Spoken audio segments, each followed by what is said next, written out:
नमस्कार, red mic की उपस्थिति में आपका स्वागत है। मैं हूं सत्य उपाध्याय। आप जानते हैं कल एक इस्तीफा हुआ तृणमूल कांग्रेस से, उसकी घोषणा हुई और उस घोषणा के बाद से बहुत हड़कंप मचा हुआ है। क्या तृणमूल कांग्रेस में सब चीजें ठीक नहीं चल रही हैं? आरजी कर मेडिकल कॉलेज में जो हुआ, प्रकरण हुआ, उसके बाद जो हो रहा है, उससे न केवल राज्य सरकार पर सरकार, भारत बतौर देश, महिलाएं, उन सब का अपमान हुआ है। क्या इसको बेहतर तरीके से निपटा जा सकता था? क्या भ्रष्टाचार अब अपने चरम पर पहुंच गया है और अब अंदर अंदर से ही अंतर्विरोध अब तृणमूल कांग्रेस में शुरू हो गया है? ऐसी एक जद्दोजहद तृणमूल कांग्रेस के एक सांसद भी गुजर रहे थे, जिनका नाम है जवाहर सरकार। आप जानते हैं, is a man who has had an illustrious career. Prasar Bharati में रह चुके हैं, तृणमूल कांग्रेस के सांसद रह चुके हैं, हमारे साथ कई कार्यक्रम में इससे पहले भी आ चुके हैं। आज हमारे साथ यहाँ पर द रेड माइक में मौजूद हैं जवाहर सरकार जी। आपका बहुत बहुत स्वागत Jawahar ji. TMC MP resigned. मैं आपसे ये जानना चाहता हूं कि आपको एकदम से ये जरूरत क्यों महसूस हुई जवाहर जी कि आपको इस्तीफा देने की घोषणा करनी चाहिए? अभी आपने इस्तीफा दिया नहीं है क्योंकि वो तो राज्यसभा चेयरमैन को जाएगा, लेकिन आपने उसकी घोषणा की। जिन्होंने मुझे इस पद पर लाया है उनको तो बताना चाहिए ना, और क्यों मैं कर रहा हूं वो भी बाकी सबको बताना चाहिए। इसलिए मैंने पहले वो चिट्ठी दिया। के साथ और भी एक मतलब था। मतलब is to get across my message. मैं बहुत कोशिश कर रहा था कि तृणमूल लीडरशिप को मैं समझाऊं कि ये बिल्कुल पॉलिटिकल नहीं है। ये लोग सोच रहे हैं कि एक पॉलिटिकल संघात है, पॉलिटिकल कन्फ्रंटेशन है। इसमें पॉलिटिक्स तो जरूर है, कोने से आगे, बाएं से आगे, दाएं से आगे आ रहे, लेकिन द मेन स्ट्रीम जो है, mainstream of the agitation is बिल्कुल नॉन पॉलिटिकल, स्पॉन्टेनियस। मैंने अभी at 72 I have seen lots from student movements 65 55 years ago. अब मैंने बहुत कुछ देखा, लेकिन इतने स्पॉन्टेनियस, इतने ऐसा अनुभव कभी नहीं किया। तो ये इसके पीछे जो गुस्सापन है, जिस आक्रोश है, वो ही मैं बताना चाहता था, अभी भी बताना चाहता हूं कि आप लोग जरा इस पर नजर लगाइए। इनको जरा don't take it as a political confrontation by the left and right. नहीं, ये गलत बात है। वो लोग फायदा उठा रहे, क्यों नहीं फायदा उठाएंगे? पॉलिटिक्स में है, फायदा उठाएंगे, लेकिन आम जनता उन्हें पसंद नहीं करते। अब इस आंदोलन में पसंद नहीं करते। वो कहते कि आंदोलन हमारे है, आपको कहां से आके बैठ गए, जोड़ गए। अभिजीत गांगुली, ये जो हाई प्रोफाइल हमारे जज थे, अभी क्या नाम, बीजेपी के सांसद है अभिजीत गांगुली, उनका तो फिल्म स्टार स्टेटस। जब गए वहां डॉक्टर के पास, doctor said no, please go, you can be जज, you can be MP, go, हमें पॉलिटिक्स से कोई ताल्लुक नहीं। तो ये मैसेज दैट ये पूरा, I mean, please try to understand the sentiment of the people. Jawahar ji, मैं आपसे एक सवाल, क्योंकि ये बहुत लाजमी है, पूछा जाएगा और पूछा जाना भी चाहिए। आपने अपनी ये जो 2 पेज की चिट्ठी है, इसमें आपने करप्शन की भी बात लिखी है कि मैं चुपचाप ड्यूटीफुली काम करता रहा, सवाल पूछता रहा, मुझे जो रिस्पॉन्सिबिलिटी दी ममता बनर्जी ने, उसको मैं निभाता रहा, लेकिन मैं थोड़ा सा अनकंफर्टेबल था, असहज था कि बहुत सारे भ्रष्टाचार के आरोप लग रहे थे और उस पर कार्रवाई उस तरीके से हो नहीं रही थी जैसी होनी चाहिए। अब एक सवाल जवाहर जी आपसे यह भी पूछा जा सकता है कि आज इतने साल बाद ये प्रकरण आप 2 साल पहले का बता रहे हैं इस चिट्ठी में, लेकिन इस्तीफा देने की जरूरत आपको आज महसूस हो रही है। Why this delayed reaction Jawahar ji? उसी समय आप क्यों नहीं बोल पाए? देखिए, ना आप बच्चे हो ना मैं बच्चा हूं। हम सब जानते कि हर पॉलिटिकल पार्टी में पैसे लेने वाला है, पैसे खर्च करने वाला है। ऑल पॉलिटिकल पार्टीज में कोई ना कोई पैसे वाला है, कोई ना कोई करप्ट है। अगर आपको उसको करप्ट आरोप है तो करप्ट है। तो ऐसी कोई पॉलिटिकल पार्टी है नहीं हिंदुस्तान में जिसमें लोग पैसे से डीलिंग नहीं करते। तो उसी पर इतना गुस्सा हो के कि एक साल में बिना देख के मैं, I had the opportunity to leave. अच्छा, सेकंड ये बात है कि ममता बनर्जी खुद ये उनके दल में जिसको चोरी पर इल्जाम लगाया गया, जिसका बदनामी की, ममता बनर्जी खुद उनके खिलाफ बात करके पब्लिक सभा करके उनको निकाल दिए थे. So we call it the cut money episode. She had done it. So there is expectation कि she could have done it. But मैं देखता रहा कि ये बढ़ ही रहा. तो और इसका जब प्रभाव आगे सड़क पर, प्रभाव आगे आम आदमी पर, प्रभाव फैल गए सारे समाज पर, तब कैसे चुप रहूं? तब तक तो बैलेंस थे कि my primary contradiction in the BJP. इसके बारे कोई शक नहीं है. इसको पॉलिटिकल कहिए, इसको आइडियोलॉजिकल कहिए. मैं चाहता नहीं कि बीजेपी बंगाल में घुसे. बॉर्डर स्टेट है, सेंसिटिव है, 30% मुसलमान है, बहुत सारे प्रॉब्लम्स है. सो ममता बनर्जी के साथ मैंने गया था टू स्टॉप देम. अब ये अगर खुद द लास्ट बेस्टियन ये भी गिर जाए, बहुत दुख की बात होगी. तो मेरे लिए क्या करना? मैं तो बहुत कोशिश की मेरी आवाज उठाने के लिए. मैंने तो बहुत स्टेप्स भी टाइप करके दिया सबको, लेकिन जब काम नहीं बने, मैंने सोचा चलो ये पॉलिटिकल हाराकिरी किया जाए, पॉलिटिकल क्या कहते हैं, सेल्फ इमोलेशन करा जाए. इससे पहले जवाहर जी, आप अकेले नहीं हैं, बहुत सारे लोग ये हराकिरी, अब जैसे आप ही के एक कॉलीग थे दिनेश त्रिवेदी जी, उन्होंने भी यही चीज एग्जैक्टली सेम वर्ड्स बोले कि कौन अपना इतना लंबा पद छोड़ देता है, और इतना लंबा कार्यकाल मेरे पास बचा हुआ था राज्यसभा का, मैं तो आराम से करता रहता, लेकिन मुझे अच्छा नहीं लग रहा था. मुझे ऐसे लग रहा था जैसे मुझे घुटन हो रही है. वो बात अलग है, फिर वो बीजेपी में चले गए. आपको लगता है ऐसे बहुत लोग हैं तृणमूल कांग्रेस में जिनको टू कोट पीपल घुटन हो रही है, या ऐसे लग रहा है कि हम अपने आप को एक्सप्रेस ही नहीं कर पा रहे? देखिए, ये सब पार्टी में है. सब पार्टी में ऐसी दुख की बात है, अपने आक्रोश है, अपने दुख है. तृणमूल भी होना चाहिए, लेकिन पार्टी में क्या करते, कोई किसी से बात नहीं करते इसके बारे में, अपने आप, ईच मैन फॉर हिमसेल्फ. तो इस पर मेरी कोई बात नहीं हुई. सुखेंदु शेखर राय से बात हुई एक बार, वो भी कुछ उन्होंने भी बहुत सारे स्टेटमेंट दिए. अब देखा जाए. लेकिन ये मेरे पास ये दुख की बात ये है कि हमारे इतने, क्या कहूं, लेडी कोलीग्स है, वो लोग क्या कर रहे हैं. मैं तो उन्हीं की बात है.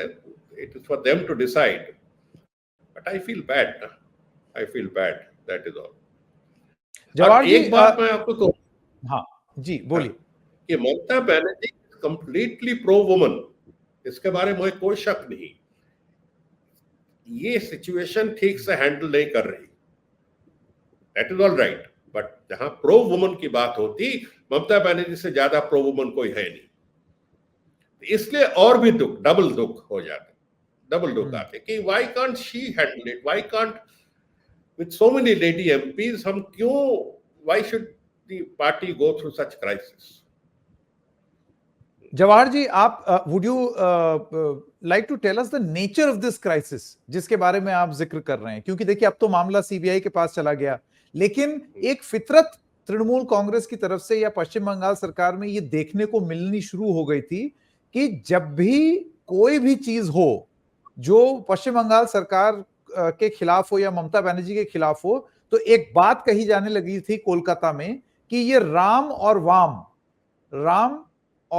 वाम, which means left, Ram meaning BJP, कि ये दोनों लोग इसके लिए जिम्मेदार है.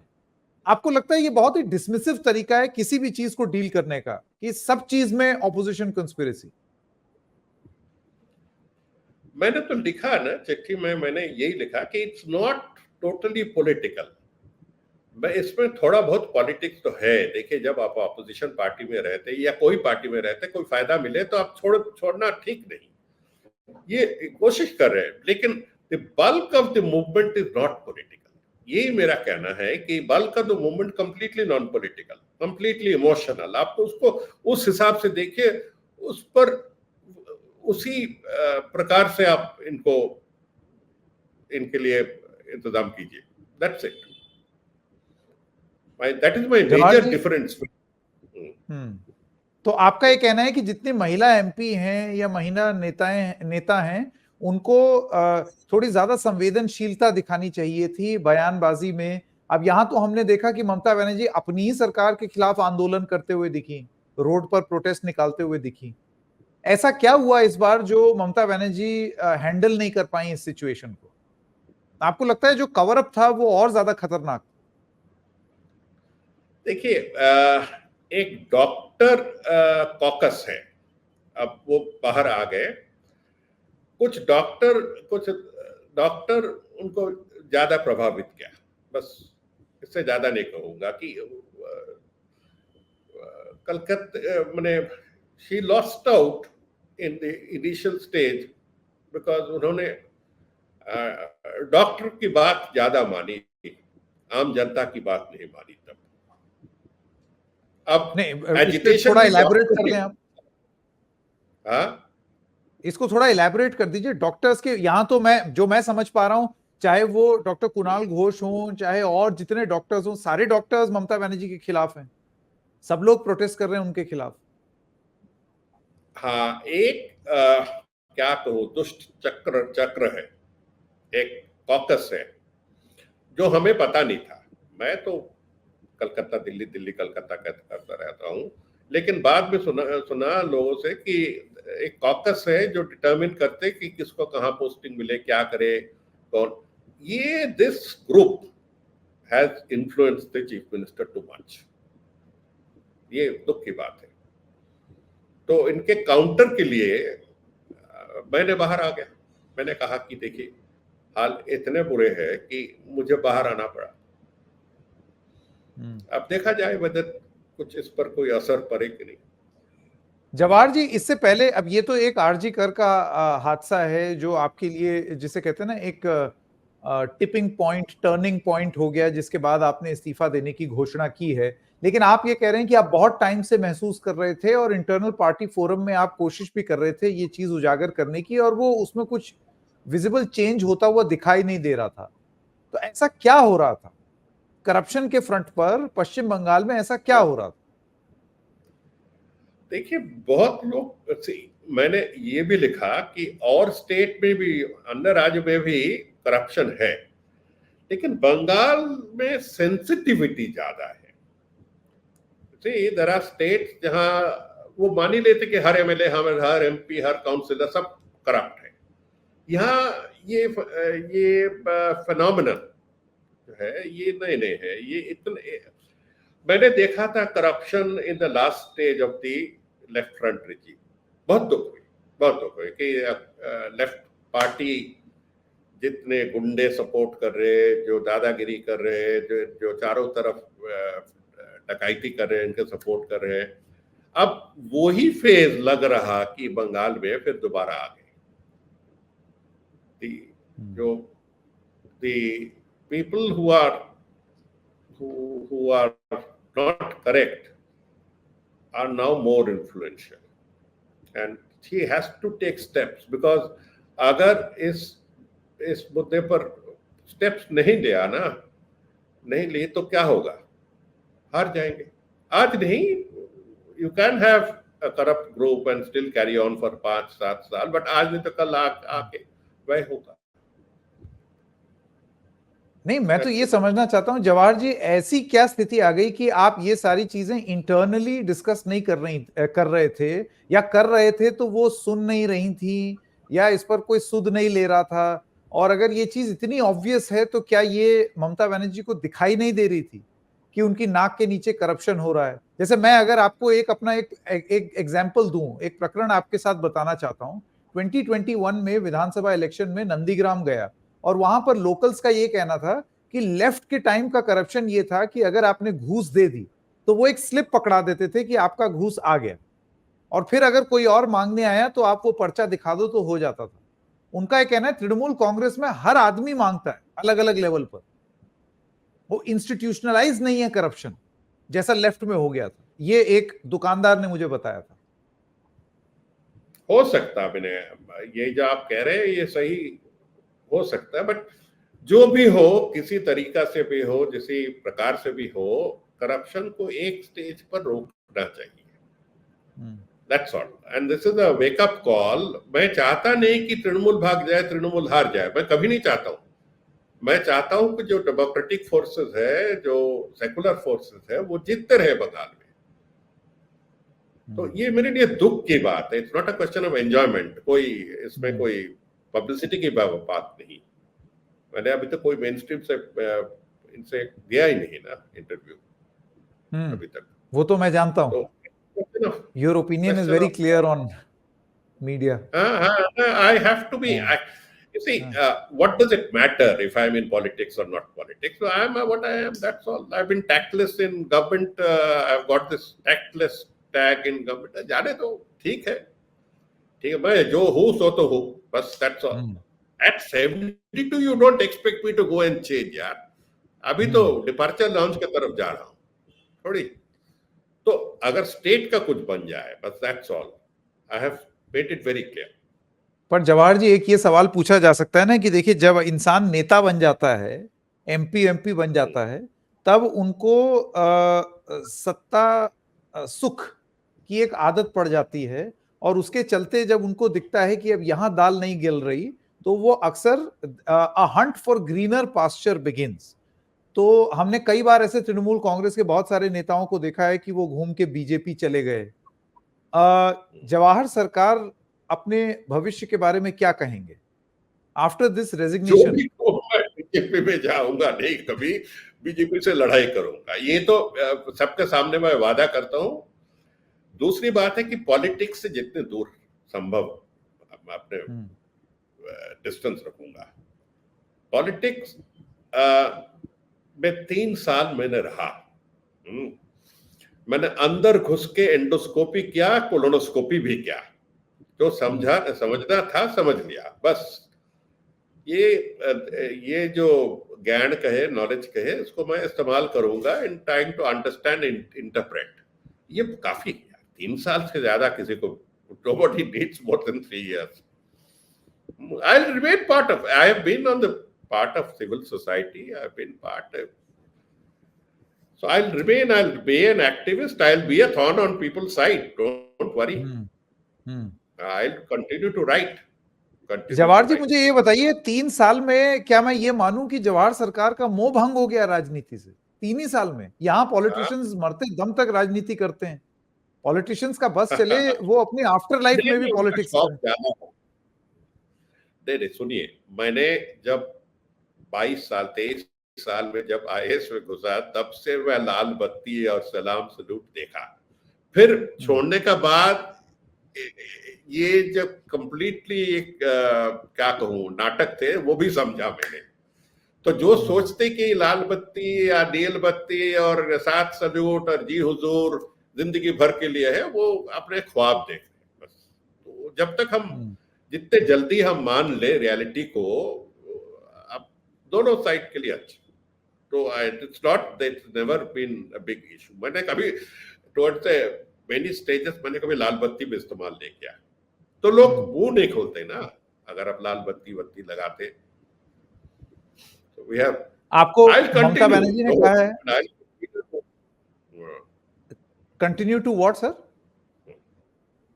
I'll continue to write, I'll continue to be active, I'll continue to make life miserable for certain people. I mean, certain people who destroy the environment and other things, वो मैं करता रहूंगा। मेरे खिलाफ केस वेस चला रहे, चलेंगे, क्या है, और केस करेंगे। आपके खिलाफ केस वगैरह अब अगर आपकी पुरानी पार्टी कर दे तो? क्योंकि अब तो आप उनके भी हितैषी नहीं है। अब अगर ममता बनर्जी नहीं कुछ, अभी तो वो कह रही है प्लीज, ऊपर वाले तो है ना।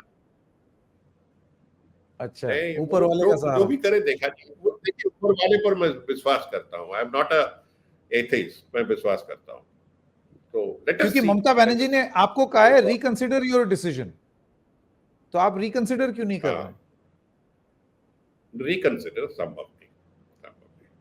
रिकंसिडर करने से मैं कायर बन जाऊंगा, कायर हूं। आई मीन, एक बार मैंने जब कह दिया, my best friends have said it is political हाराकिरी, political, ये क्यों कर रहे हैं आप ऐसे, हाराकिरी क्यों किया? जो सेल्फ इमोलेशन करते हैं, वो सेल्फ इमोलेशन क्यों करते हैं? इसलिए कि किसी का नजर आए इस पर, वो नजर लाने के लिए, बस। अगर वो हो तो ठीक है। एक कॉन्स्पिरेसी थ्योरी भी है जवाहर, तो एक कंस्पिरेसी थ्योरी ये है कि ये जवाहर सरकार और ममता बनर्जी की एक चाल है कि जवाहर सरकार एक इस्तीफा ऑफर करेंगे ये दिखाने के लिए कि internally there is a rift, there is a conflict.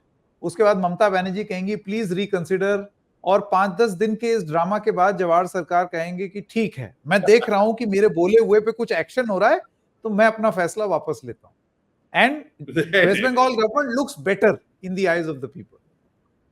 आप देखते रहिए, आप भी रहेंगे, मैं भी रहूंगा, आप देखते रहिए, आप देखते रहिए कल तक। That's all. जवाहर सरकार, बहुत बहुत धन्यवाद समय देने के लिए। Thank you very much. नमस्कार।